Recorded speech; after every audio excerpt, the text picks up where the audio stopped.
Amazing facts India సమర్పించు దానియేలు మరియు ప్రకటన గ్రంథ ప్రవచనములకు మిమ్మల్ని హృదయపూర్వకంగా ఆహ్వానిస్తున్నాము. చాలా ప్రాముఖ్యమైన అంశాన్ని బైబిల్ నుండి మనం చదువుకోబోతున్నాము.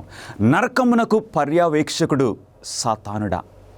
ఈ అంశం గురించి బైబిల్ ఏం బోధిస్తుందో ఆ విషయములు ఈ గ్రంథములో మీ కొరకు మేము పొందుపరిచించాము. ఇది పొందాలంటే ఆ స్క్రీన్ మీద ఉన్న ఆ నంబర్కి ఫోన్ చేయండి, లేక వెబ్సైట్ దర్శించండి.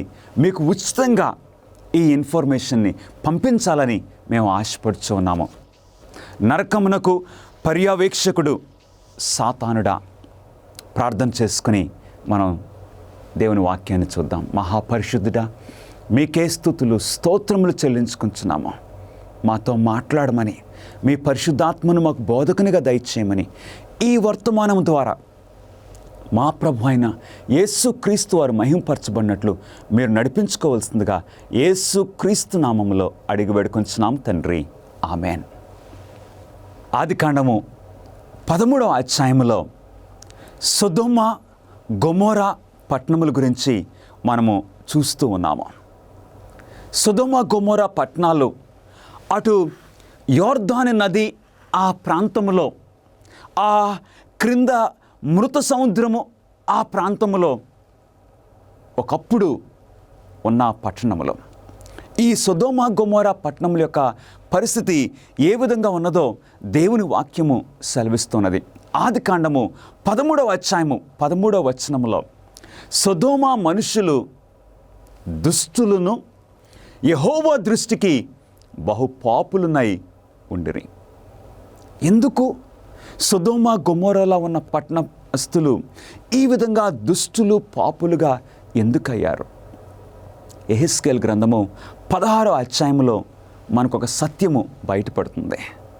ఎందుకంటే సొదొమ గొమొరా పట్టణాల్లో నివసిస్తున్న ప్రజలకు తీరిక ఎక్కువైపోయింది. నిర్విచారమైన సుఖ సంతోషము అని దేవుని వాక్యం సెలవిస్తున్నది. ఎందు గురించి అంటే ఆ యోర్దాను నది ప్రవహిస్తూ ఉన్నది కదండి. ఆ యోర్దాను నది ఆ ప్రక్కలంతా కూడా సారవంతమైన భూమి.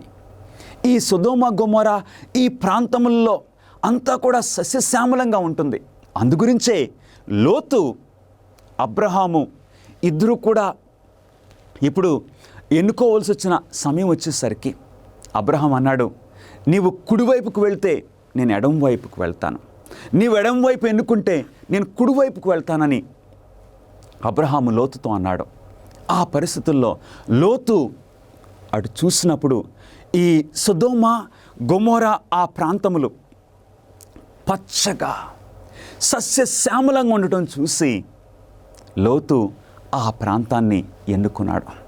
కానీ లోతు గమనించినది ఏంటంటే ఆ ప్రాంతంలో దుర్మార్గత ఎక్కువ ఉన్నదని లోతు గమనించలేకపోయాడు.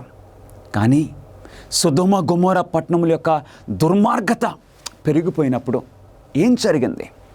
దేవుని వాక్యం సెలవిస్తుంది. ఆదికాండము 19వ అధ్యాయం 17వ వచనము, నీ ప్రాణమును దక్కించుకున్నట్లు పారిపొమ్ము, నీ వెనక చూడకము, నీవు నశించిపోకుండా ఆ పర్వతమునకు పారిపొమ్మని చెప్పగా దేవుడు సొదొమ గొమొరా పట్టణాలను వాటి దుర్మార్గతను బట్టి శిక్షించాలని దేవుడు ఉద్దేశించిన ఆ పరిస్థితుల్లో దేవుని దూతలు సొదొమ గొమొర్రా పట్టణాన్ని దర్శించారు. సొదొమ గొమొర్రా పట్టణాన్ని దర్శించిన ఆ టైంలో లోతు మంచి హృదయంతో వారిని ఇంటికి ఆహ్వానించాడు. ఆ పరిస్థితులు మనం బైబిల్లో చూస్తూ ఉన్నాము. అప్పుడు ఆ ఇద్దరు దూతలు లోతును, తన భార్యను, ఇద్దరు కుమార్తెలను బయటికి పంపించారు. మీరు వెళ్ళిపోండి, ఈ పట్టణము అగ్ని గంధకములతో కాల్చివేయబడబోతుంది, కాబట్టి మీరు పారిపోండని చెప్పినప్పుడు లోతు, తన భార్య, వారికి ఉన్న ఇద్దరు కుమార్తెలు కలిసి ఆ పట్టణం నుండి బయటకు వచ్చారు. వెనక్కి చూడొద్దు అని దూతలు వారికి సెలవిచ్చారు. అప్పుడు యెహోవా సొదొమ మీదను గొమొర్రా మీదను యెహోవా యొద్ద నుండి గంధకమును, అగ్నిని ఆకాశం నుండి కురిపించను. దేవుడు సొదొమ గొమొర్రా పట్టణముల మీద నుండి అగ్ని కురిపించి దేవుడు సొదొమ గొమొర్రా పట్టణాలను నాశనం చేయటము మనం చూస్తూ ఉన్నాము. ఆ సమయంలో, ఆ పరిస్థితుల్లో ఏం జరిగిందో దేవుని వాక్యము మనకు సెలవిస్తుంది. సొదొమ గొమొర్రా పట్టణాల మీదకి అగ్ని దిగి వచ్చినప్పుడు లోతు కుటుంబాన్ని దేవుడు భద్రపరిచారు. ఆ పరిస్థితుల్లో సొదొమ గొమొర్రాల తట్టును చూడగా అదిగో ఆ ప్రదేశపు పొగ ఆవము పొగవలే లేచుచుండెను. పరలోకము నుండి అగ్ని దిగి వచ్చి సొదొమ గొమొర్రా పట్టణాలను నాశనం చేసింది. ప్రియులారా, అదొక ఫైర్ యాక్సిడెంట్ కాదు. పరలోకము నుండి అగ్ని దిగి వచ్చి సొదొమ గొమొర్రా పట్టణాలను నాశనం చేసింది. ఆదికాండము 19వ అధ్యాయము 26వ వచనములో, అయితే లోతు భార్య అతని వెనుక నుండి తిరిగి చూచి ఉప్పు స్తంభమాయనని వాక్యం సెలవిస్తుంది. నలుగురుని దేవుడు రక్షించారు ఆ పట్టణము నుండి. కానీ లోతు భార్య పట్టణము నుండి శారీరకంగా బయటకు వచ్చింది, కానీ ఆమె హృదయము పట్టణంలోనే ఉన్నట్లుగా మనం చూస్తూ ఉన్నాం. అందుకే ఒక ఉప్పు స్తంభము అయిపోయింది. దేవుడు సొదొమ గొమొర్రా పట్టణాలను వాటి దుర్మార్గతను బట్టి ఆకాశం నుండి అగ్ని కురిపించి వారిని నాశనం చేసినట్లుగా పరిశుద్ధ గ్రంథము మనకు తెలియచేస్తుంది.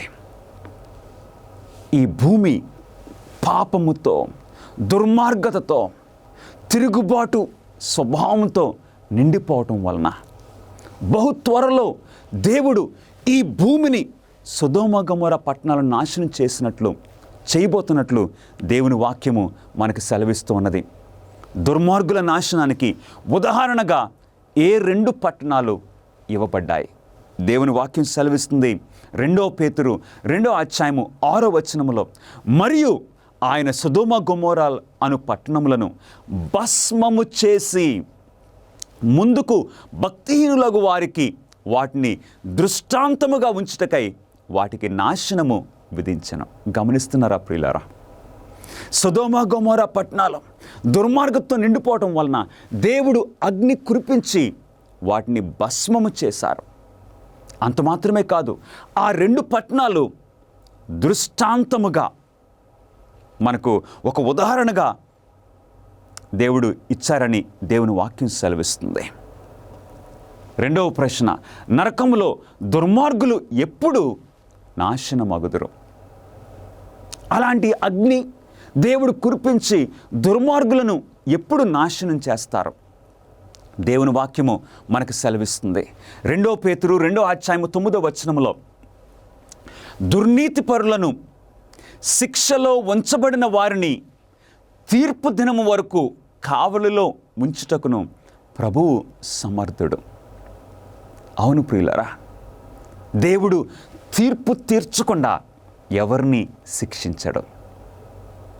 సొదొమ గొమొర్రా పట్టణాలను నాశనం చేయకముందు దేవుడు స్వయంగా సొదొమ గొమొర్రా పట్టణాలను పరిశీలించారు. అందుకే అబ్రహాము సొదొమ గొమొర్రా పట్టణాల గురించి విజ్ఞాపన చేయటము మనం ఆదికాండము 18వ అధ్యాయంలో మనం చూస్తూ ఉన్నాము. సో దేవుడు దుర్నీతి పరులను ఎప్పుడు శిక్షిస్తారు? తీర్పు దినము వరకు వారిని కావలిలో ఉంచుతున్నారని దేవుని వాక్యం సెలవిస్తుంది. అంత మాత్రమే కాదు, యోహాను సువార్త 12వ అధ్యాయము 48వ వచనములో, నేను చెప్పిన మాటయే అంత్య దినమందు వానికి తీర్పు తీర్చును. ఆ తీర్పు ఎప్పుడు? అంత్య దినమందు. అంటే తీర్పు తీర్చి అంత్య దినమందు వారిని శిక్షిస్తారని దేవుని వాక్యము సెలవిస్తుంది. మన ప్రభువైన యేసుక్రీస్తు వారు మత్తయి సువార్త 13వ అధ్యాయము 40వ వచనములో గురుగులు ఎలాగూ కూర్చబడి అగ్నిలో కాల్చివేయబడినో అలాగే యుగ సమాప్తి వరకు జరుగునని యేసుక్రీస్తు వారు సెలవిస్తున్నారు. అంటే గురుగులు అగ్నిలో ఎప్పుడు కాల్చివేస్తారంటండి? యుగ సమాప్తి యందు దేవుడు తీర్పు తీరుస్తారు. అది అంత్యకాలమందు యుగ సమాప్తి అని మరొక విషయము మనం గమనిస్తూ ఉన్నాము. యుగ సమాప్తి అప్పుడు దేవుడు అగ్నితో ఈ దుర్మార్గులను, గురుగులను కాల్చినట్లు కాల్చివేస్తారని దేవుని వాక్యం సెలవిస్తుంది. మత్తయి సువార్త 13వ అధ్యాయము 41వ వచనములో మనుష్య కుమారుడు తన దూతలను పంపును, వారైన రాజ్యములో నుండి దుర్నీతి పరులను సమకూర్చి అగ్నిగుండములో పడవేయబడుదురు. సో దుర్మార్గులకు శిక్ష ఎట్లాగొస్తుందండి? అగ్నిలో, అగ్నిగుండములో. అది ఎప్పుడు జరుగుతుంది? అంత్యకాలమందు లేక యుగ సమాప్తి అప్పుడు. కాబట్టి దుర్మార్గులు ఇప్పుడు వారు నరకాగ్నిలో లేరు. ఎందుకంటే నరకాగ్ని ఎప్పుడు? యుగ సమాప్తిలో, అగ్నిగుండములో దుర్మార్గులు నాశనం చేయబడతారు. కాబట్టి మరణించిన దుర్మార్గులు ఇంకా నరకములో లేకుంటే వారు ఎక్కడున్నారు? దుర్మార్గులు నరకములో లేకపోతే ఇంకెక్కడున్నారు? దేవుని వాక్యం సెలవిస్తుంది. యోహాను సువార్త 5వ అధ్యాయము 28-29 వచనములలో ఒక కాలము వచ్చుచున్నది, ఆ కాలమున సమాధులలో ఉన్న వారందరూ ఆయన శబ్దము విని మేలు చేసిన వారు జీవ పునరుద్ధానమునకును, కీడు చేసిన వారు తీర్పు పునరుద్ధానమునకును బయటకు వచ్చెదరు. ఎప్పుడండి?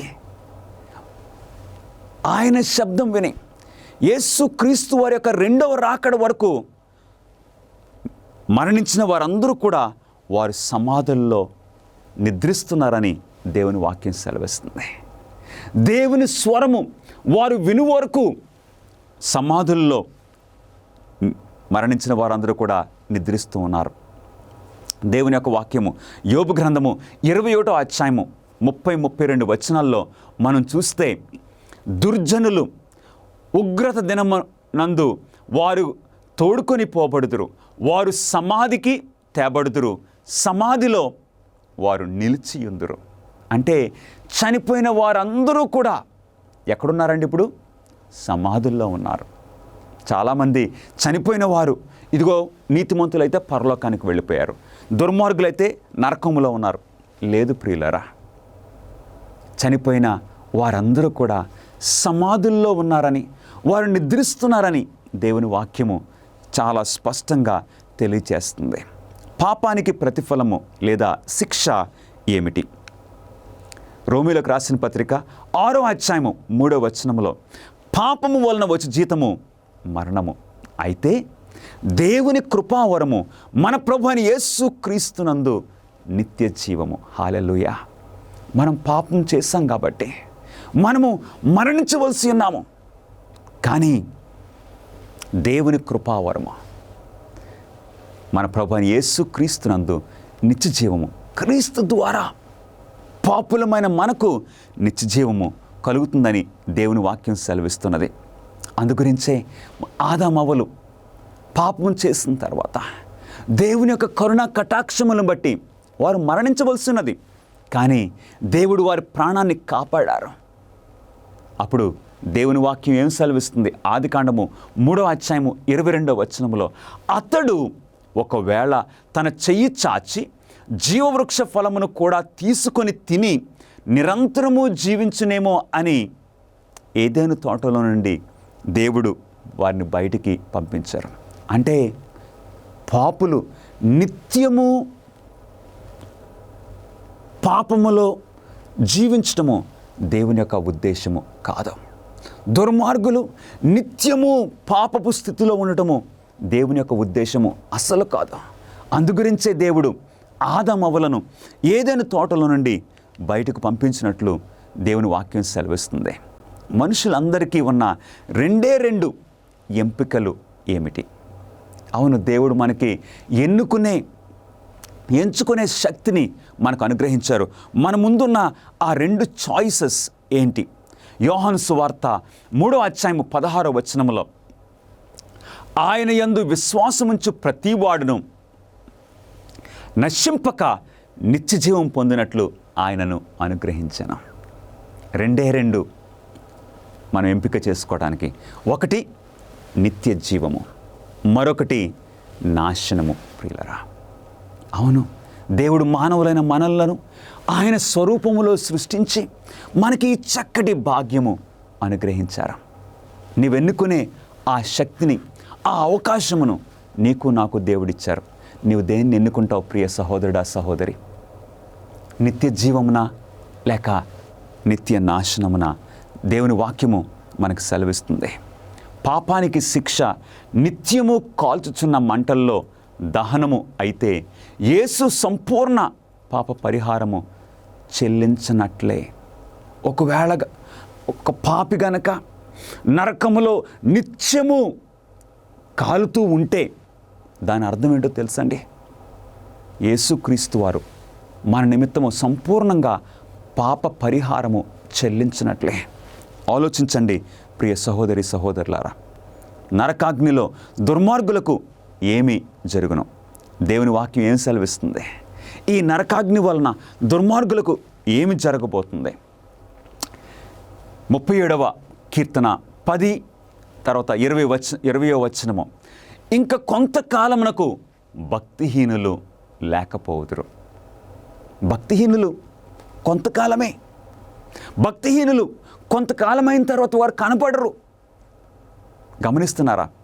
20వ వచనము, భక్తిహీనులు నశించిపోవుదురు, వారు పొగవలే కనబడక పోవుదురు. గమనిస్తున్నారా ప్రియ సహోదరి సహోదరులారా? భక్తిహీనులకు భవిష్యత్తు లేదు. భక్తిహీనులు కొంతకాలం వరకే. కానీ ఎవరైతే భక్తి కలిగి యేసుక్రీస్తును అంగీకరించి యేసుక్రీస్తు తో సంబంధం కలిగి ఉంటారో వారు నిత్యము జీవిస్తారు. కానీ దుర్మార్గులకు నరకమే గతి. ప్రియులరా, మలాకీ గ్రంథము 4వ అధ్యాయము 1వ వచనము దేవుని వాక్యము ఈ విధంగా సెలవిస్తుంది. నియమింపబడిన దినము వచ్చుచున్నది, కొలిమి కాలునట్లు అది కాలును, దుర్మార్గులందరూ కొయ్య కాలు వలె ఉందురు. కొయ్య కాలు అంటే ఒక ఫర్నేస్, చాలా విపరీతమైన వేడిగా ఉంటుంది. దుర్మార్గులకు దేవుడు ఆ అగ్నిలో వారిని కాల్చివేయబోతున్నారు. కాల్చి ఇక వారు కాలి బూడిదైపోతున్నట్లు దేవుని వాక్యము సెలవిస్తుంది. మలాకీ గ్రంథము 4వ అధ్యాయము 1వ వచనము, రాబో దినము అందరినీ అంటే దుర్మార్గులందరినీ కాల్చివేయనని, దుర్మార్గులు మీ పాదముల క్రింద ఏంటండి ధూళి అంటే బూడిద వలె ఉందురు, మీరు వారిని అణగదొరక్కుదురు. గమనిస్తున్నారా ప్రియ సహోదరుడా, సహోదరి? దుర్మార్గులు ఆ అగ్నిలో కాల్చివేయబడి ఇంకా రిజల్ట్ ఏంటండి? వారు బూడిదైపోతున్నారు. గమనిస్తున్నారా ప్రియ సహోదరుడా, సహోదరి? నరకాగ్ని గురించి దేవుని యొక్క వాక్యము స్పష్టంగా తెలియజేస్తున్న ఈ సత్యమును మీరు గమనించవలసిందిగా దేవుని వాక్యము మనల్ని ఆదేశిస్తుంది. నరకాగ్ని ఎక్కడ ఉండును? చాలామంది నరకం ఎక్కడున్నది అని అడిగినట్లయితే ఎన్నో సమాధానాలు వారు ఇస్తూ ఉన్నారు. నరకము ఇదిగో ఎక్కడో వేరే లోకములో ఉన్నదని, నరకం ఎక్కడో ఈ భూమి కింద ఎక్కడో కాలుతూ ఉందని సమాధానాలు ఇస్తున్నారు. అసలు బైబిల్ ఇచ్చే సమాధానం ఏంటి? నరకాగ్ని ఎక్కడ ఉండును? దేవుని యొక్క వాక్యం సెలవిస్తుంది. దయచేసి అందరం చూద్దాము. ప్రకటన గ్రంథము 20వ అధ్యాయము 9వ వచనములో దేవుని వాక్యం సెలవిస్తుంది. వారు అంటే దుర్మార్గులు భూమి అందంతటా వ్యాపించి పరిశుద్ధుల శిబిరమును ప్రియమైన పట్టణమును ముట్టడి వేయగా పరలోకము నుండి అగ్ని దిగివచ్చి వారిని దహించెను. గమనిస్తున్నారా ప్రియులరా? ఎక్కడండి? పరలోకము నుండి అగ్ని ఈ భూమి మీదకి కుమ్మరింపబడుతుంది. దుర్మార్గులు ఈ భూమి మీద ఆ పరిశుద్ధ పట్టణమును వారు ముట్టడి వేసినప్పుడు అప్పుడు అగ్ని పరలోకము నుండి దిగి వచ్చి వారిని దహించి వేస్తుంది. సో నరకాగ్ని ఎక్కడ? ఈ భూమి మీదే ఉండబోతుంది, ఇప్పుడు కాదండి. ఎలాగైతే అగ్ని వచ్చి సొదొమ గొమొర్రా పట్టణాలను నాశనం చేసిందో అట్లాగే నరకాగ్ని కూడా అగ్ని దిగివచ్చి ఒక టైంలో ఇక ఈ దుర్మార్గులందరినీ కూడా నాశనం చేయబోతుంది. దీని గురించి ఇక రాబోవు మన వర్తమానంలో కూడా మనం తెలుసుకోబోతున్నాము. ఆ 1000 సంవత్సరముల గురించి మనం ఉన్న వర్తమానంలో ఇంకా స్పష్టంగా మనకు అర్థమవుతుంది. ప్రియ సహోదరుడా, సహోదరి, నరకాగ్ని అంటే ఎక్కడో ఏదో లోకము, ఏదో గుండము కాదు ప్రియులారా. ఈ భూమి మీదే దుర్మార్గులను దేవుడు కాల్చివేయబోతున్నారు. ఒక టైంలో దేవుని వాక్యం సెలవిస్తుంది, పంచభూతములు మిక్కటమైన వేండ్రముతో లయమైపోవును. ఆ నరకాగ్నికి ఇక భూమియు దాని మీదనున్న కృత్యములను కాలిపోవును. అది ప్రియులరా, ఈ భూమి అంతా కూడా ఆ దుర్మార్గులతో కాలిపోయే ఒక సమయము వస్తున్నదని దేవుని వాక్యము సెలవిస్తుంది. ఇప్పుడు ఈ నరకాగ్నికి సాతానుడు పర్యవేక్షకుడిగా ఉండునా? ఈ నరకాగ్ని ఎవరు స్వాధీనంలో ఉంటుంది? దేవుని యొక్క వాక్యము ఏమి సెలవిస్తుందో మనం చూద్దాం. ప్రకటన గ్రంథము 20వ అధ్యాయము 10వ వచనములో, వారిని మోసపరిచిన అపవాది అగ్ని గంధకములు గల గుండములో పడవేయబడెను. అంటే దేవుని వాక్యం ఏమి సెలవిస్తుంది? సాతానుడు కూడా, అపవాది కూడా ఆ అగ్నిలో కాల్చివేయబడుతున్నాడని దేవుని వాక్యం సెలవిస్తుంది. అంటే ఈ నరకానికి సాతానుడు పర్యవేక్షకుడా? ఏమాత్రమూ కాదు ప్రియులరా. సాతానుడి యొక్క స్వాధీనములో ఈ నరకము లేదు. పరలోకము నుండి అగ్ని దిగివచ్చి దుర్మార్గులను సాతానుడితో సహా ఈ భూమి అంతా కూడా కాలిపోబోతుందని దేవుని వాక్యము సెలవిస్తూ ఉన్నది. నరకాగ్ని మంటలు ఎప్పటికైనా ఆరిపోవునా? నరకము ఎంతకాలం కాలుతుంది? ఆ మంటలు అసలు ఆరిపోతాయా? దేవుని వాక్యము ఏమి సెలవిస్తుంది? యెషయా గ్రంథము 47వ అధ్యాయము 14వ వచనములో, అది కాచుకొనుటకు నిప్పు కాదు, ఎదుట కూర్చుండి కాచుకొనదగినది కాదు. అంటే ఆ నరకాగ్ని ఏదో మనం అలా కూర్చుని చలిమంట కాసుకోవటం కాదు ప్రియులరా, మహావేంద్రముతో ఉంటుంది. అది ఈ భూమిని అంతటినీ, పాపులను, సాతానుడితో పాటు ఉన్న దూతలందరినీ కూడా ఆ అగ్ని కాల్చివేస్తుంది. తర్వాత ఆ అగ్ని ఆరిపోతుందని దేవుని వాక్యము సెలవిస్తుంది. మనం దేవుని వాక్యంలో నుండి చూడబోతున్నాము. నా ప్రియ సహోదరి సహోదరులారా, నరకములో ఆత్మ మరియు దేహము రెండును నాశనమగున. నరకము, ఆ నరకాగ్ని దేన్ని కాల్చగలుగుతుంది? ఆత్మను దేహమును కూడా కాల్చివేస్తుందా, లేక కొంత భాగమున? దేవుని వాక్యము ఏమి సెలవిస్తుంది? మత్తయి సువార్త 10వ అధ్యాయము 28వ వచనము. మత్తయి సువార్త 10వ అధ్యాయము 28వ వచనములో మన ప్రభువైన యేసుక్రీస్తు వారు, ఇవి యేసుక్రీస్తు వారి యొక్క మాటలు. మన ప్రభువైన యేసుక్రీస్తు వారి యొక్క మాటలు ఏంటండి? ఆత్మను చంపనేరక దేహమునే చంపు వారికి భయపడకుడి, కానీ ఆత్మను దేహమును కూడా నరకములో నశింపగల జయువానికి మిక్కిలి భయపడుడి. అంటే దేవుడు నరకాగ్నిలో ఆత్మను దేహమును కూడా నశింపచేస్తారు. గమనిస్తున్నారా ప్రియులారా? అందుకే మహావేంద్రముతో ఆ అగ్ని ఉంటుంది, పరలోకము నుండి వస్తుంది ఆ అగ్ని. అందుగురించి ఆత్మ దేహము సంపూర్ణంగా నాశనం అయిపోతుంది ఆ నరకాగ్నిలో. ఆ అగ్నిలో ఇక ఏది కూడా మిగలదని దేవుని వాక్యం సెలవిస్తుంది. అసలు నరకాగ్ని ఎవరి కొరకు రగిలించబడను? చాలా మంచి ప్రశ్న. అసలు నరకాగ్ని ఎవరి కొరకు? ప్రభు అయిన యేసుక్రీస్తు వారి యొక్క మాటలు ఇప్పుడు చూద్దాం ప్రియులరా. మత్తయి సువార్త 25వ అధ్యాయము 41వ వచనము దయచేసి అందరం కూడా చదువుదామా? నన్ను విడిచి అపవాదికిని వాని దూతలకును సిద్ధపరచబడిన నిత్యాగ్నిలోనికి పోవుడి. నరకాగ్ని ఎవరి కోసం దేవుడు సిద్ధపరుస్తున్నారు? అపవాదికిని వాని దూతలకును. ప్రియ సహోదరుడా, సహోదరి, ఒక సత్యాన్ని నువ్వు గమనించమని నేను కోరుచు ఉన్నాను. ఆ సత్యం ఏంటంటే నరకాగ్ని నీ కోసం కాదు. ఆయన స్వరూపములో సృష్టింపబడిన మానవుల కోసం దేవుడు నరకాగ్నిని సిద్ధపరచలేదు. ఎవరి కోసం సిద్ధపరచారని ప్రభువైన యేసుక్రీస్తు వారు సెలవిస్తున్నారు? అపవాదికిని వాని దూతలకు సిద్ధపరచబడిన నిత్యాగ్ని. మరి మన కొరకు దేవుడు ఏమి సృష్టించారు? దేవుడు ఏమి ఏర్పాటు చేశారు? మనం పాపం చేశాం. మనల్ని రక్షించుకోవడానికి ఆయన ప్రియ కుమారుడైన యేసుక్రీస్తును దేవుడు మనకు అనుగ్రహించారు. యేసుక్రీస్తు ద్వారా మనకు రక్షణ అనుగ్రహించారు. అవును ప్రియులరా, యేసు ప్రభు అన్నారు, మీ కొరకు నేను నివాసములు సిద్ధపరచడానికి వెళ్ళుచూ ఉన్నాను. అవును, నీ కొరకు నా కొరకు పరలోకాన్ని దేవుడు సిద్ధపరుస్తూ ఉన్నారు.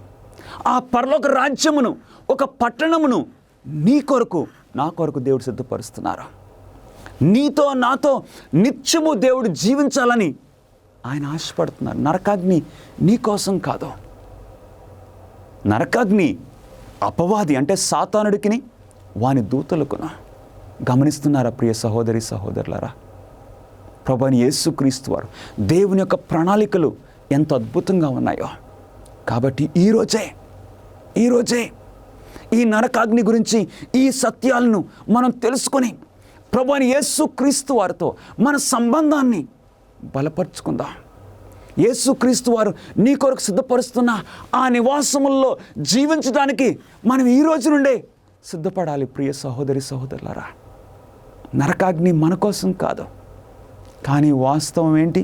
ఎవరైతే యేసుక్రీస్తు వారిని తిరస్కరిస్తారో, యేసుక్రీస్తు వారి యొక్క రక్షణ పాత్రను చీకొడతారో, అంటే వారు అపవాదిని ఎన్నుకుంటున్నారు. అందుకు అపవాదికి వాని దూతలకు వచ్చే ఆ శిక్షలో వారు కూడా పాలు పొందవలసి వస్తుంది.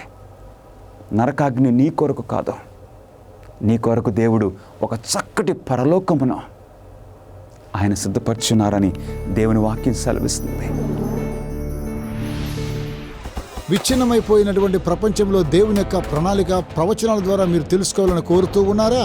ఆచరణాత్మకమైనటువంటి గొప్ప సవాళ్లను మీరు ఎదుర్కోవాలనుకుంటే మిమ్మల్ని ఉత్సాహపరుస్తున్నాం. అమేజింగ్ ఫ్యాక్ట్స్ వారు బైబిల్ చదువుకునేటువంటి గైడ్స్ మీ కొరకై 27 పుస్తకాలను మీకు అనుగ్రహిస్తున్నారు. అద్భుతమైనటువంటి గ్రాఫిక్స్ ద్వారా మీరు అర్థం చేసుకోవడానికి నేరుగా మీకు సమాధానం దయచేస్తూ ఉన్నారు. ప్రతి చదువుకునేటువంటి ఈ గైడ్ ద్వారా బైబిల్లో సరైన సమాధానం గ్రహించుకోగలరు. మీ జీవితంలోని ప్రాముఖ్యమైన ప్రశ్నలకు సమాధానం ఇస్తుంది. ఏ విధంగా మీరు సంబంధాన్ని పెంచుకోగలరు? ప్రభువైన యేసుక్రీస్తు వారు ఎప్పుడు రాబోతూ ఉన్నాడు?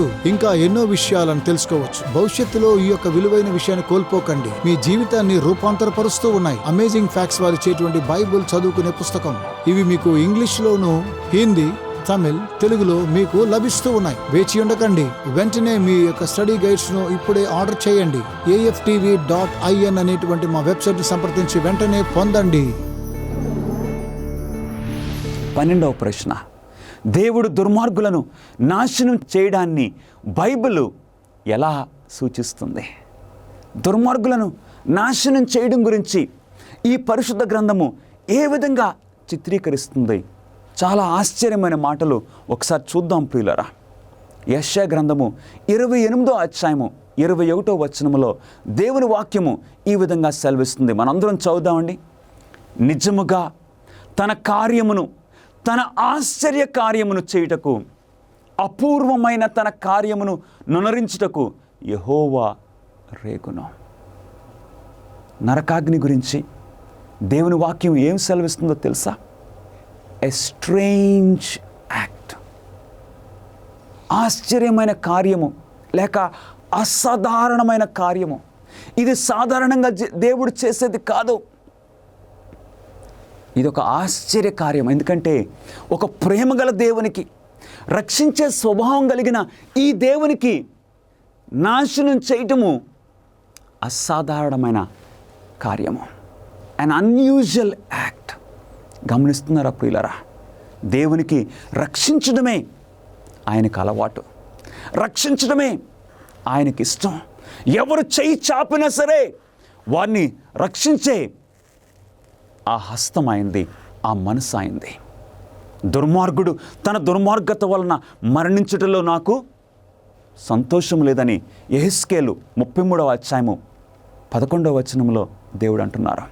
అందుకే ఈ నరకాగ్ని గురించి యెషయా ప్రవక్త అంటున్నాడు, నరకములో దుర్మార్గులను శిక్షించడము దేవునికి అసాధారణమైన ఆశ్చర్యమైన కార్యము. ఆరని అగ్ని అనే బైబిల్ పదబంధము అగ్ని ఎప్పుడూ ఆరిపోదని సూచించట్లేదా? ఆరని అగ్ని అంటే ఏంటి? ఆరని అగ్ని అని బైబిల్ వాడుతూ ఉన్నది.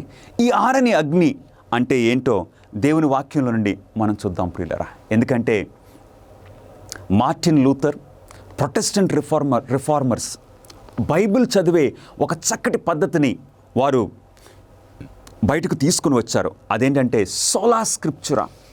బైబిల్ పదాలను బైబిలే మనకు అర్థము చూపించాలి. కాబట్టి బైబిల్లో చూద్దామండి, ఆరని అగ్ని అంటే ఏంటి. మత్తయి సువార్త 3వ అధ్యాయము 12వ వచనంలో దేవుని వాక్యము సెలవిస్తున్నది, ఆయన తన కళ్ళమును బాగుగా శుభ్రము చేసి గోధుమలను కొట్టులో పోసి ఆరని అగ్నితో పొట్టును కాల్చివేయను.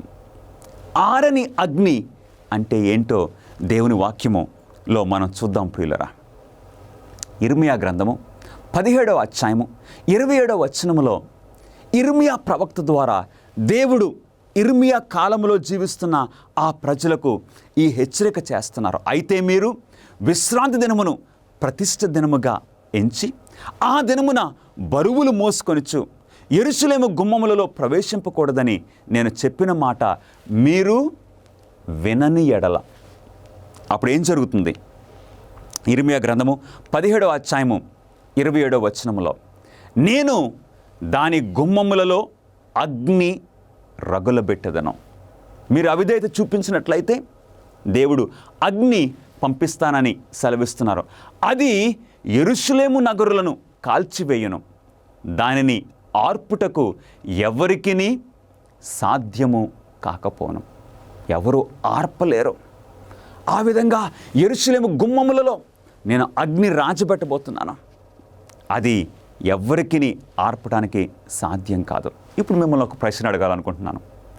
మీలో కొంతమంది హోలీ ల్యాండ్ టూర్ కూడా వెళ్ళొచ్చారు. యెరూషలేము గుమ్మాలు ఇంకా కాలుతూ ఉన్నాయా? చెప్పండి. యెరూషలేము గుమ్మములు ఇంకా కాలుతూ ఉన్నాయా? ఎందుకంటే దేవుడు చెప్పారు, ఆరని అగ్ని, ఎవరికిని దానిని ఆర్పడానికి సాధ్యము కాదు అని దేవుడు సెలవిచ్చారు. మరి యెరూషలేము గుమ్మములు ఇంకా కాలుతూ ఉన్నాయా? ఏమాత్రం కాదు. గమనిస్తున్నారా ప్రియులరా? తర్వాత మార్కు సువార్త 9వ అధ్యాయము 47వ వచనములో, నీ కన్ను నిన్ను అభ్యంతరపరచని ఎడల దానిని తీసి పారవేయము. 2 కన్నులు కలిగి నరకములో పడవేయబట్ట కంటే ఒంటి కన్ను గలవాడవై దేవుని రాజ్యములో ప్రవేశించుట మేలు. అవును, నరకములో ప్రవేశించుట కంటే ఒక కన్నుతో దేవుని రాజ్యమునలో ప్రవేశించటము మేలు. నరకమున వారి పురుగు చావదు, అగ్ని ఆరదు. పురుగు చావదు, అగ్ని ఆరదు అంటే ఏంటో తెలుసండి? ఇదొక సామెతగా వారు వాడేవారు. అవునండి, సామెత. పిట్ట కొంచెము కూతగనము అని మనం అంటాం. అక్కడ పిట్టల గురించి మాట్లాడట్లేదు, లేక కూతల గురించి మాట్లాడట్లేదు, మనం మనుషుల గురించి మాట్లాడుతున్నాం. ఇక్కడ నరకమున వారి పురుగు చావదు, అగ్ని ఆరదు అంటే ఇదొక సామెతగా దుర్మార్గులు సంపూర్ణంగా నాశనం అయిపోతారు అని ఆ స్టేట్మెంట్ వాడబడుతుంది. నిత్యాగ్ని ఇంకొక మాట. నిత్యాగ్ని అనే మాటకు అంతము లేనిది అని అర్థము కాదా? నిత్యాగ్ని అంటే ఒకే నిత్యము కాలుచున్న అగ్ని అనే అర్థం వస్తుంది. కానీ బైబిల్లో నుండి ఒకసారి చూద్దాం. యూదా రాసిన పత్రిక 1వ అధ్యాయము 7వ వచనములో దేవుని వాక్యము ఈ విధంగా సెలవిస్తుంది. ఆ ప్రకారముగానే సొదొమ గొమొర్రాలను నిత్యాగ్ని దండన అనుభవించుచు దృష్టాంతముగా ఉంచబడను. సొదొమ గొమొర్రా పట్టణాలు ఎలాంటి అగ్నితో కాల్చివేయబడ్డాయి? ఎలాంటి అగ్నితో సొదొమ గొమొర్రా పట్టణాలు కాల్చివేయబడ్డాయి? దేవుని వాక్యం సెలవిస్తుంది నిత్యాగ్ని అని దేవుని వాక్యం సెలవిస్తుంది. మరి ఈ నిత్యాగ్ని దండన అంటే ఏంటి ప్రియ సహోదరుడా, సహోదరి? నిత్యాగ్ని అంటే నిత్యము కాలుచున్న అగ్ని అయితే ఇప్పుడు సొదొమ గొమొర్రా పట్టణాలు ఇంకా కాలుతూ ఉన్నాయా? లేదే. సొదొమ గొమొర్రా పట్టణాల మీదకి పరలోకం నుండి అగ్ని దిగి వచ్చింది. ఆ పట్టణాలు కాల్చివేయబడ్డాయి. ఆ అగ్ని ఆరిపోయింది. ఇప్పుడు ఆ సొదొమ గొమొర్రా ఒకప్పుడు ఆ పట్టణాలు ఉన్న ఆ స్థలమంతా కూడా ఆ ఉప్పు సముద్రము ఆ ప్రాంతంలో ఉన్నది. అక్కడ గడ్డి కూడా మొలవట్లేదని దేవుని వాక్యము సెలవిస్తున్నది ప్రియులారా. మోషే టైంలోనే వారు గమనించారు అక్కడ గడ్డి కూడా మొలవట్లేదని. నిత్యాగ్ని అంటే నిత్యము కాలుచున్న అగ్ని కాదు. నిత్యాగ్ని అంటే బైబిల్ ప్రకారంగా అర్థమేంటో తెలుసండి. దాని ఫలితము నిత్యంగా ఉంటుంది. ఇప్పుడు వరకు కూడా మనం సొదొమ గొమొర్రా గురించి మాట్లాడుకుంటున్నాము. నిత్యము, గమనిస్తున్నారా? నిత్యము కాల్చటం కాదు. గమనిస్తున్నారా ప్రియ సహోదరి సహోదరులారా? దేవుని వాక్యము ఎంత స్పష్టంగా ఉన్నదో. తర్వాత ఇంకొక పదాన్ని మనం చూద్దాము. దుర్మార్గులు యుగయుగములు హింసింపబడతారని ప్రకటన 20వ అధ్యాయము 10వ వచనము చెప్పినప్పుడు అది అంతము లేని కాలాన్ని సూచించట్లేదా? యుగయుగములు అంటే అంతము లేని కాలమని మనకు అర్థము వస్తుందా ఏంటి? యుగయుగములు వారు కాలుతారు, యుగయుగములు హింసింపబడతారన్న మాటకు అర్థం ఏంటి? 3 ఉదాహరణలు మీకు బైబిల్లో నుండి ఇవ్వాలని నేను ఆశపడుతూ ఉన్నాను. మొట్టమొదటిది యోనా జీవితానికి మనం వెళ్దాం. యోనా రాసిన గ్రంథము 2వ అధ్యాయము 6వ వచనములో యోనా ఈ విధంగా అంటున్నాడు, నేను మరెన్నటికి ఎక్కి రాకుండా భూమి గడియలు వేయబడి ఉన్నవి. నేను ఈ చేప కడుపులో ఏదో ఒక చెరసాల్లో ఉన్నట్లు, ఈ గడియలు వేసేయబడినట్లు నేను ఈ చేప కడుపులో ఉన్నానని యోనా అంటున్నాడు. ఇంగ్లీష్లో అయితే మరి ఎన్నటికి అనే మాటకు ఫర్ ఎవర్ అనే మాట వాడబడింది. కానీ యోనా చేప కడుపులో ఎంతకాలం ఉన్నాడు? ఫర్ ఎవర్ ఉన్నాడా? మరి ఎన్నటికి ఎంతకాలం ఉన్నాడు చేప కడుపులో? యోనా 1వ అధ్యాయము 17వ వచనములో యోనా 3 దినములు ఆ మత్స్యము యొక్క కడుపులో ఉండెను. ఆ 3 దినాలకే యోనా అంటున్నాడు ఫర్ ఎవర్ అంటే యుగయుగములు. తెలుగులో యుగయుగములు అంటే ఇక అంతము లేని కాలం కాదు ప్రియులరా. యోనా అయితే 3 దినాలనే ఫర్ ఎవర్ అనేస్తున్నాడు. అంటే అలాగ అనిపిస్తుంది, కానీ అంతకాలము కాదు. తర్వాత వారి బాధా సంబంధమైన పొగ యుగయుగములు లేచునని ప్రకటన 14వ అధ్యాయము 11వ వచనం సెలవిస్తుంది. సో యుగయుగములు అనే మాటకు అర్థము ఏంటో మనం చూద్దాం ప్రియులరా. 2వ ఎగ్జాంపుల్ నిర్గమకాండము 21వ అధ్యాయము 6వ వచనములో మనకు కనపడుతుంది. ఇక్కడ నిర్గమకాండము 21వ అధ్యాయము 6వ వచనములో ఒక దాసుని గురించి దేవుడు సెలవిచ్చారు. ఒక హెబ్రీయుడు ఒక దాసుని కొనుక్కున్నప్పుడు 6 సంవత్సరాలు ఆ దాసుని చేత పనిచేయించుకోవచ్చు. 7వ సంవత్సరము విడిచిపెట్టేసేయాల, స్వేచ్ఛనివ్వాలి. కానీ ఆ దాసుడు ఆ యజమానుడి దగ్గరికి వచ్చి నీ దగ్గరే నేను ఉండిపోతాను, నీ దగ్గరే నేను దాసుడిగా ఉంటానని అన్నప్పుడు ఏం చేయాలో తెలుసండి, ఆ యజమానుడు ఆ దాసుని తీసుకుని వెళ్ళి ఆ పెద్దల దగ్గరికి తీసుకుని వెళ్ళి ఆయన చెవులకు కదురుతో గుచ్చాలి. అప్పుడు నిర్గమకాండము 21వ అధ్యాయము 6వ వచనములో వాడు నిరంతరము వానికి దాసుడై యుండును. నిరంతరము అంటే ఎంతకాలము? నిరంతరము ఆ దాసుడు బ్రతుకుతాడా? యుగయుగములు ఆ దాసుడు బ్రతుకుతాడా? ఫర్ ఎవర్ అని ఇంగ్లీష్లో అంటున్నారు. దాని అర్థం ఏంటంటే ఆ వ్యక్తి జీవించినంత కాలము. గమనిస్తున్నారా? ఆ దాసుడు జీవించినంత కాలము ఆ యజమానునికి దాసుడిగా ఉండవలెను. 1 సమూయేలు 1వ అధ్యాయము 22వ వచనంలో 3వది మనకు కనబడుతుంది.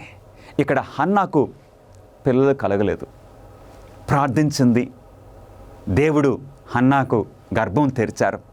సమూయేలును దేవుడు హన్నాకు ఒక కుమారునిగా అనుగ్రహించారు. అప్పుడు హన్నా ఏమంటుందో తెలుసండి. ఎల్కానా అడుగుతున్నాడు, మనం యెరూషలేముకి మనం దేవుని ఆలయానికి వెళ్దాంరా, షిలోలో ఉన్న దేవుని ఆలయానికి వెళ్దాంరా అంటే హన్నా అంటుంది, నేను ఇప్పుడు రాను.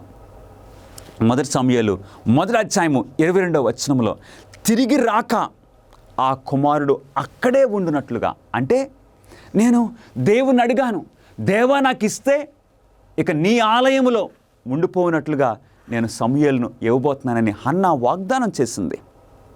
అంటే ఆ కుమారుడిని నేను పాలు విడిచిన తర్వాత నేను తీసుకుని వెళ్ళి ఆ బిడ్డ మరలా ఇంటికి రాకుండా అక్కడే ఉన్నట్లుగా నేను నిరంతరము దేవాలయంలోనే ఉండిపోయేలాగా నేను దేవునికి ఒప్పుకున్నానని సెలవిస్తుంది.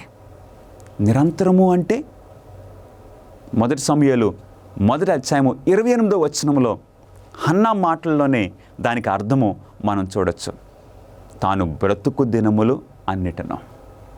సమూయేలు బ్రతుకు దినములు అన్నిటి కూడా సమూయేలు దేవాలయంలోనే ఉండబోతున్నాడు ఫర్ ఎవర్. గమనిస్తున్నారా ప్రియులారా? సమూయేలు ఇంకా దేవాలయంలో ఉన్నాడా? ఏమాత్రం కాదు, తన జీవించినంత కాలము. సో నిరంతరము లేక యుగయుగములు అంటే ఇక అంతము లేని కాలమని అసలు కాదు. చూద్దాం ప్రియులారా, యుగయుగములు అనేది బైబిల్లో యుగ సమాప్తి వరకు అని అర్థము. అంతేకాని అనంతమైన అంతము లేని కాలము ఏమాత్రము కాదు. బైబిల్ పదాలకి బైబిల్ అర్థమే మనం ఇవ్వాల్సి ఉన్నాము ప్రియులారా.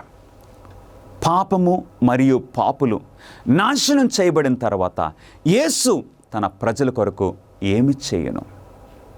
దేవుడు పాపులను ఈ నరకాగ్నిలో కాల్చివేసిన తర్వాత యేసు తన ప్రజల కొరకు ఏం చేస్తారు? దేవుని వాక్యం సెలవిస్తుంది. 2 పేతురు 3వ అధ్యాయము 13వ వచనము, అయినను మనం ఆయన వాగ్దానమును బట్టి క్రొత్త ఆకాశముల కొరకును క్రొత్త భూమి కొరకును కనిపెట్టుచున్నాము, వాటి యందు ఏంటండి? నీతి నివసించును. గమనిస్తున్నారా? దేవుడు దుర్మార్గులను నరకాగ్నిలో కాల్చివేసిన తర్వాత సాతానుడు యొక్క అనుచరులు పాప సంబంధమైనదంతా కూడా ఆ నరకాగ్నిలో కాల్చివేయబడిన తర్వాత దానికి అంతం పెట్టి అప్పుడు దేవుడు క్రొత్త ఆకాశమును క్రొత్త భూమిని సృష్టించబోతున్నారు. New heaven, new earth. అక్కడ వాటి యందు నీతి నివసించును. ఇది చక్కటి వాగ్దానం ప్రియులారా. ఈ పాపము ఇలాగే కొనసాగదు. ఈ పాపానికి దేవుడు అంతము పెట్టబోతున్నారు. ప్రకటన గ్రంథము 21వ అధ్యాయము 4వ వచనములో ఆ క్రొత్త ఆకాశము ఆ క్రొత్త భూమిలో ఆయన వారి కనుల ప్రతి బాష్ప బిందువును తుడిచివేయను. మరణము ఇక ఉండదు. దుఃఖమైనను ఏడ్పైనను వేదనైనను ఇక ఉండదు. మొదటి సంగతులు గతించిపోయాను. హల్లెలూయా. దేవుడు అలాంటి రాజ్యమును నీ కొరకు సిద్ధపరుస్తున్నారు. ఇప్పుడు ఆ క్రొత్త ఆకాశము ఆ క్రొత్త భూమి ఆ క్రొత్త పరిస్థితిలో మరలా పాపము అనే సమస్య మరలా ప్రారంభమయ్యే అవకాశం ఉన్నదా? పాపం అనే సమస్య మరలా తలెత్తుతుందా? దేవుని వాక్యము ఏమి సెలవిస్తుంది చూద్దాం ప్రియులరా. నాహూము గ్రంథము 1వ అధ్యాయము 9వ వచనంలో బాధ రెండవ మారు రాకుండా ఆయన బొత్తిగా దానిని నివారణ చేయను. హల్లెలూయా. ఇక ఆ క్రొత్త ఆకాశము, ఆ క్రొత్త భూమి, ఆ పరిస్థితిలో ఇక పాపము ఎన్నటికీ రాకుండా దేవుడు పాపానికి, అపవాదికి సంపూర్ణంగా నివారణ చేస్తారు. అందుకే ఆ నరకాగ్ని మహావేంద్రముతో ఉంటుందని దేవుని వాక్యం సెలవిస్తుంది. ఆ వేడికి, ఆ యొక్క నరకం యొక్క ఆ పరిస్థితికి ఇక ఏది కూడా మిగలదు. మలాకీ గ్రంథము 4వ అధ్యాయము 1-2 వచనాల్లో నరకాగ్ని ఏం చేస్తుందో తెలుసండి? వేరును చిగురును కూడా కాల్చివేస్తుంది. Nothing will remain. ఇక ఏది కూడా మిగలకుండా. వేరంటే సాతానుడు, పాపానికి వేరు, పాపానికి జనకుడు సాతానుడు. చిగురు అంటే సాతానుడి యొక్క అనుచరులు. గమనిస్తున్నారా ప్రియులరా? ఆ నరకాగ్నిలో దేవుడు పాపానికి వేరు, చిగురు కూడా కాల్చివేయబోతున్నారు. అందుకే నాహూం ప్రవక్త ధైర్యంగా మాట్లాడుతున్నాడు.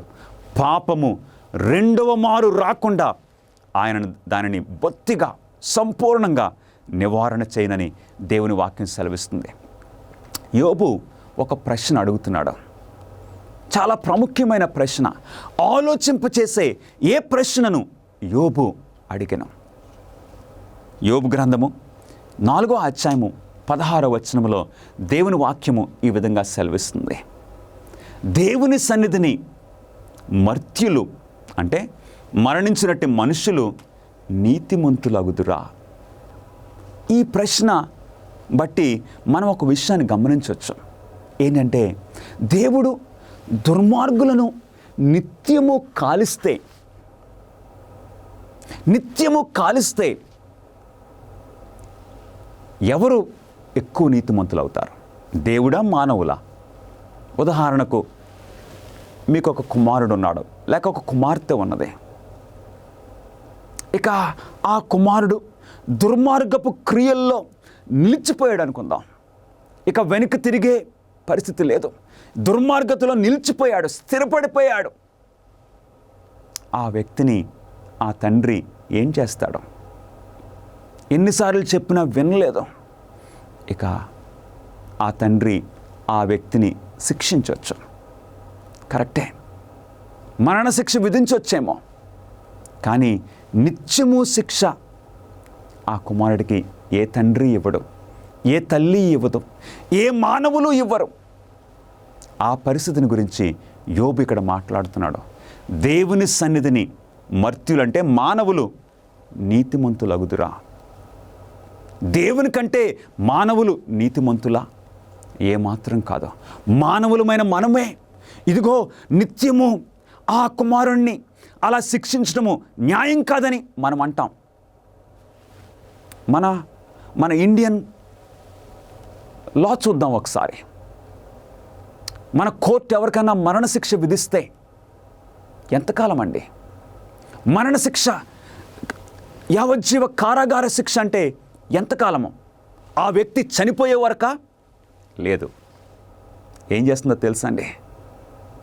కోర్టు వారు ఏమంటున్నారంటే యావజ్జీవ కారాగార శిక్ష అంటే చనిపోయే వరకు కాదు. అలా చనిపోతే ఆ వ్యక్తి జీవితం ఏమైపోతుంది? అందు గురించి కోర్టు వారు ఏమంటున్నారో తెలుసా? కొన్ని సంవత్సరాలే, మ్యాక్సిమం 14 సంవత్సరాలు మాత్రమే యావజ్జీవ కారాగార శిక్ష అంటున్నారు. అంటే ఈ విషయంలో మానవులు ఎంత దయ చూపిస్తున్నారు, ఒక వ్యక్తి జీవితం పట్ల ఎంత దయ అంటే ఇక మనల్ని సృష్టించిన ఆ దేవుడు ఇంకెంత దయ చూపిస్తారన్న ఆ ప్రశ్న యోబు అడుగుతున్నాడు. ప్రియులరా, అన్నిటికంటే మించి నీవు తన అద్భుతమైన క్రొత్త రాజ్యంలో జీవించాలని యేసు కోరుకుంటున్నాడు. ఆయన నీ కొరకు ఒక భవంతిని నిర్మించాడు పరలోక రాజ్యంలో, మరియు నీవు దానిలో నివసించాలని కోరుకుంటున్నాడు. ఆయన ఆహ్వానమును అంగీకరించాలని నీవిప్పుడే నిర్ణయించుకుంటున్నావా? ప్రియ సహోదరుడా, సహోదరి, నరకాగ్ని ఎవరి కోసమండి? నరకాగ్ని సాతానుడు వాని దూతలకు. నీ కొరకు దేవుడు ఒక చక్కటి పరలోకాన్ని సిద్ధపరిచారు. కానీ ఒక విషయం మనం గమనించాలి ఈరోజు. ఏంటంటే నరకాన్ని చూసి, నరకాగ్నిని చూసి దేవుని దగ్గరికి మనం రావడం కాదండి. నరకాగ్నికి భయపడి దేవుని దగ్గరికి రావడం కాదు. ఆయన ప్రేమను చూసి, ఆయన ప్రియకుమారుణ్ణి నా నిమిత్తము నా స్థానములో నా శిక్ష భరించడానికి ఇచ్చారు. ఆ ప్రేమను చూసి దేవుని దగ్గరికి మనం రావాలి. ఈరోజు నీవు ఎలాగొస్తున్నావు ప్రియ సహోదరుడా, సహోదరి? నరకానికి భయపడి దేవుని దగ్గరికి కాదు.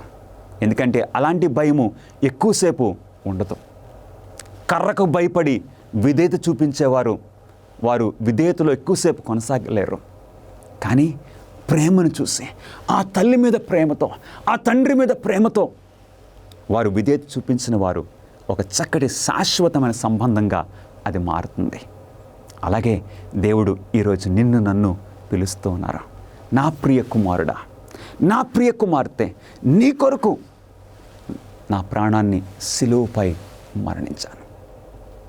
నీ కొరకు నా ప్రాణాన్ని సిలువపై అర్పించాను. ఇప్పుడు నీవు నాతో శాశ్వతం జీవించాలని ఇదిగో ఒక చక్కటి పరలోకాన్ని నీ కొరకు నేను సిద్ధపరిచాను. నాతో ఉండటానికి నీవు ఇష్టపడుతున్నావా? ప్రభువైన యేసుక్రీస్తు వారు నిన్ను నన్ను పిలుస్తున్నారు. యేసుక్రీస్తు వారి యొక్క ఆ మాటలకు నీ స్పందన ఏంటి ప్రియ సహోదరుడా, సహోదరి? ప్రార్థన చేసుకుందాం. మహాపరిశుద్ధుడా, మీకే స్తుతులు, మీకే స్తోత్రములు. ప్రభా, మా ఎడల ఎంత ప్రేమనైనా, మేము పొందవలసిన శిక్ష మీరు పొంది ఉన్నారు. ప్రభా, ప్రతి పాపి అనుభవించే ఆ నరకాగ్నిని నిజంగా సిలువపై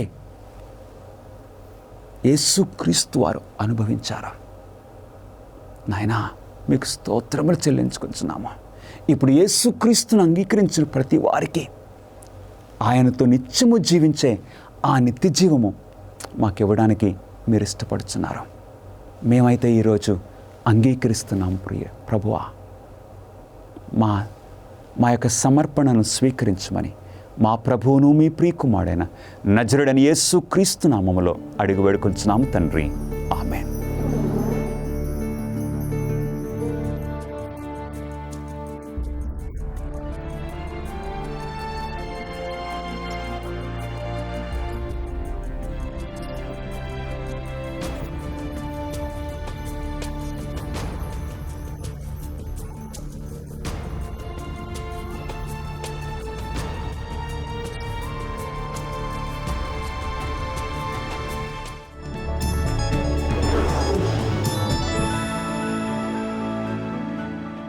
మిత్రులారా, మీరు ఎత్తులకు భయపడుతున్నారా? అలా అయితే మీరిప్పుడే దూరంగా చూడాలనుకోవచ్చు. శాన్ ఫ్రాన్సిస్కో బే ప్రాంతంలోని అత్యంత ప్రసిద్ధ ఆకర్షణలలో ఒకటి ఐకానిక్ గోల్డ్ గేట్ వంతెన. ఈ ప్రపంచంలోని ప్రసిద్ధ వంతెనను ఆధునిక ప్రపంచంలోని 7 అద్భుతాలలో ఒకటిగా పేర్కొన్నప్పటికీ దాని నిర్మాణంలో పాల్గొన్న ధైర్యవంతుల కథ చాలా తక్కువ మందికి తెలుసు. దీనిని సగం నుండి నరకం క్లబ్ అని కూడా పిలుస్తారు. చివరి నుండి చివరి వరకు 4200 అడుగుల వద్ద దూరదృష్టి గల ఇంజనీర్ల బృందం రూపొందించింది గోల్డెన్ గేట్ వంతెన ఒకప్పుడు ప్రపంచంలోనే అతి పొడవైన సస్పెన్షన్ వంతెన. 1933 నుండి 1937 వరకు దాని నిర్మాణ సమయంలో గోల్డెన్ గేట్ వంతెన ఆ సమయంలో ఏ ప్రాజెక్టు కంటే ఉత్తమమైన భద్రతా నిర్మాణ రికార్డులను కలిగి ఉంది. ఖర్చు చేసిన ప్రతి $1 మిలియన్ ఒక వ్యక్తి చనిపోతాడని వారు పరిగణలోకి తీసుకుంటారని గుర్తుంచుకోండి. కాబట్టి $35 మిలియన్ బడ్జెట్ లో ప్రాణ నష్టం ఆమోదయోగ్యం కాదని వారికి తెలుసు. అందుకే ప్రధాన ఇంజనీర్ జోసెఫ్ బి. స్ట్రాస్ వంతెన నిర్మాణంలో ఉపయోగించిన అత్యంత కఠినమైన భద్రతా జాగ్రత్తలను ఉపయోగించడం గురించి పూర్తిగా మొండిగా ఉన్నాడు. అతను భద్రతా పరికరాల స్థానిక తయారీదారుని కలిగి ఉన్నాడు. అతను ప్రతి ఉద్యోగంలో ధరించాలని పట్టుబట్టిన ప్రత్యేక తల గేర్ను రూపొందించాడు. ఇది మొట్టమొదటిసారిగా ధరించే ఆధునిక గట్టి టోపీకి నమూనాగా మారింది.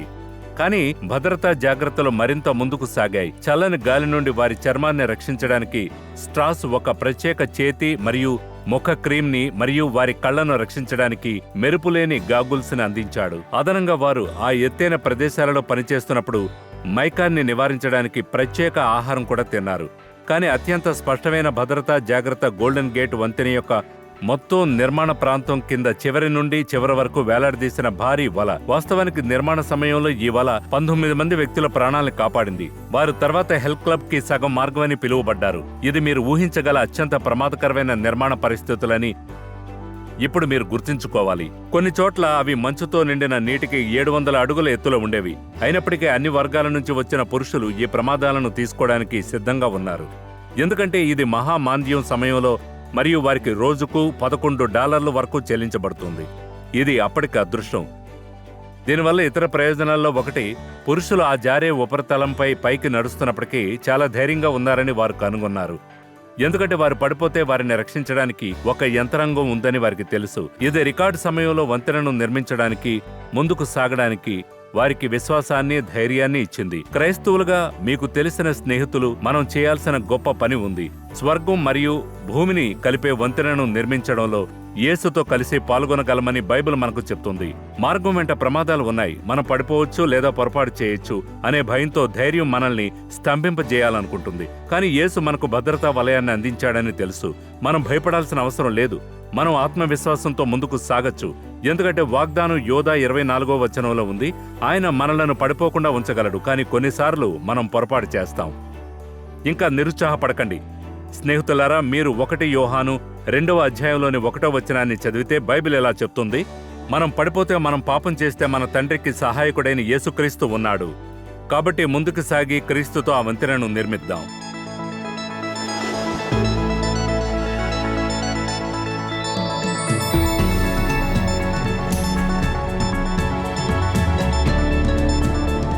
మరిన్ని అమేజింగ్ ఫ్యాక్ట్స్ వీడియోల కోసం మా యూట్యూబ్ ఛానల్ దర్శించండి. సబ్స్క్రైబ్ చేయడం మర్చిపోవద్దు. క్రీస్తు తిరిగి వచ్చినప్పుడు ఎలా ఉంటుందో మీరు ఎప్పుడైనా ఆలోచించారా? అమేజింగ్ ఫ్యాక్ట్స్ తో సౌందర్యమైన దృశ్యాంతాలతో నుండిన 50 పేజీల మ్యాగజైన్ మీకు అందిస్తున్నాం. తిరిగి త్వరగా రానున్న ఆయన రెండవ రాకడ గురించి, ప్రధాన అంశాల గురించి పుస్తకం మాట్లాడుతుంది. రహస్య రాకడ లేదా రహస్యంగా కొనిపోవడం అంటే ఏమిటి? ఈ పుస్తకం తీర్పు గురించి, 144,000 మంది గురించి, వారు ఎవరు, ఇది 1000 ఏళ్ల గురించి, నూతనం చేయబడిన భూమి గురించి మాట్లాడుతుంది. ఈ పుస్తకంలో చక్కగా పొందుపరచబడ్డాయి. మీరు చదివి ధ్యానించి మీ స్నేహితులకు కూడా పంపండి. ఈ రోజే మీ కాపీని ఆర్డర్ చేయడానికి దర్శించండి bookstore.aftv.in.